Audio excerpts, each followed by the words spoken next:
আসসালামু আলাইকুম। আজকে রান্নার রেসিপি নিয়ে আসলাম, কালো আনাজ রান্না করব।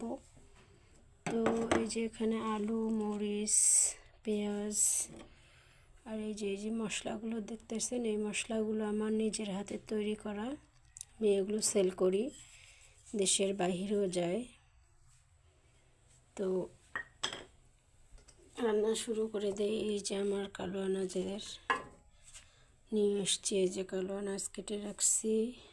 তো এটা আজকে আমার ভাজি হবে, ভাজি করব, খুব মজা হবে আশা রাখতেছি, যদি আপনারা আমার পাশে থাকেন।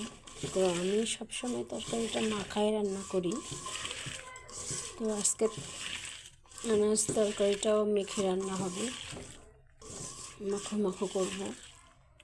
আর এই কালো আনাজটাতে রান্না করলে এটাতে হচ্ছে রক্ত পরিষ্কার হয়, আবার এটা খেলে আয়রনের ঘাটতিও পূরণ হয়।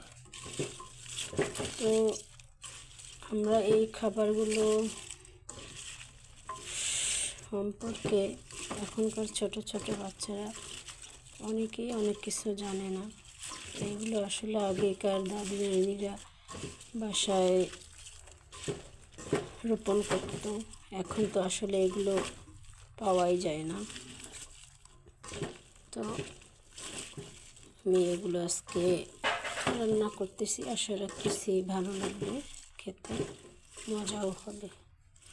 তো এইভাবে হাতে রান্না মাখা আপনারা কে কে খান, কমেন্টস জানাই দিবেন, লাইক করবেন, শেয়ার করবেন।